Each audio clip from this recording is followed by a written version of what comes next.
Albert Einstein once said, everybody's a genius, but if you judge a fish by its ability to climb a tree, it will live its whole life believing that it is stupid. Ladies and gentlemen of the jury, today on trial we have modern day schooling. Glad you could come. Not only does he make fish climb trees, but also makes them climb down and do a 10-mile run. Tell me, school, are you proud of the things you've done? Turning millions of people into robots, do you find that fun? Do you realize how many kids relate to that fish swimming upstream in class, never finding their gifts, thinking they are stupid, believing they are useless? Well, the time has come, no more excuses. I call school to the stand and accuse him of killing creativity, individuality, and being intellectually abusive.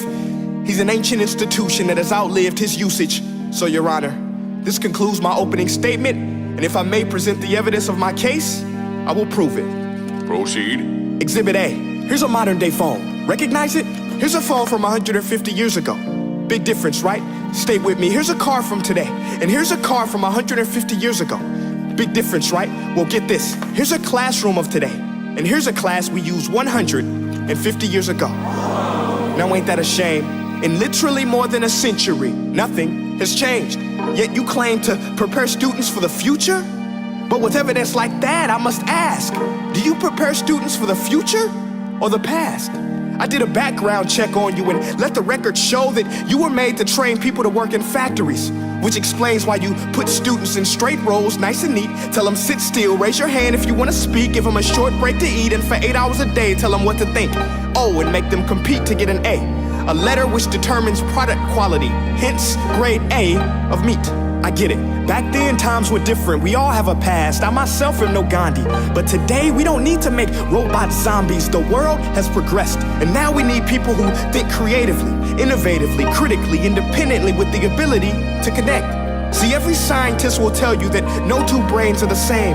And every parent with 2 or more children will confirm that claim. So please explain why you treat students like cookie cutter frames or snapback hats, giving them this one-size-fits-all crap. Watch your language. Sorry, Your Honor, but if a doctor prescribed the exact same medicine to all of his patients, the results will be tragic. So many people would get sick, yet when it comes to school, this is exactly what happens, this educational malpractice, where one teacher stands in front of 20 kids, each one having different strengths, different needs, different gifts, different dreams, and you teach the same thing the same way? That's horrific. Ladies and gentlemen, the defendant should not be acquitted. This may be one of the worst criminal offenses ever to be committed. And let's mention the way you treat your employees. Objection. Overruled. I want to hear this. It's a shame. I mean, teachers have the most important job on the planet, yet they're underpaid? No wonder so many students are short-changed. Let's be honest. Teachers should earn just as much as doctors, because a doctor can do heart surgery and save the life of a kid. But a great teacher can reach the heart of that kid and allow him to truly live. See, teachers are heroes that often get blamed, but they're not the problem. They work in a system without many options or rights. Curriculums are created by policymakers, most of which have never taught a day in their life. Just obsessed with standardized tests. They think bubbling in a multiple choice question will determine success. That's outlandish. In fact, these tests are too cruel to be used and should be abandoned, but don't take my word for it. Take Frederick J. Kelly, the man who invented standardized testing, who said, and I quote, "These tests are too cruel to be used and should be abandoned." Ladies and gentlemen of the jury, if we continue down this road, the results will be lethal. I don't have much faith in school, but I do have faith in people. And if we can customize healthcare, cars, and Facebook pages, then it is our duty to do the same for education, to upgrade it, change it, do away with school spirit, because that's useless.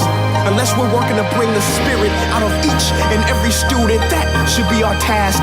No more Common Core. Instead, let's reach the core of every heart in every class. Sure, math is important, but no more than art or dance. Let's give every gift an equal chance. I know this sounds like a dream, but countries like Finland are doing impressive things. They have shorter school days, teachers make a decent wage, homework is non-existent, and they focus on collaboration instead of competition. But here's the kicker, boys and girls. Their educational system outperforms every other country in the world. Other places like Singapore are succeeding rapidly. Schools like Montessori, programs like Khan Academy, there is no single solution. But let's get moving, because while students may be 20% of our population, they are 100% of our future. So let's attend to their dreams, and there's no telling what we can achieve. This is a world in which I believe, a world where fish are no longer forced to climb trees. I'll rest my case.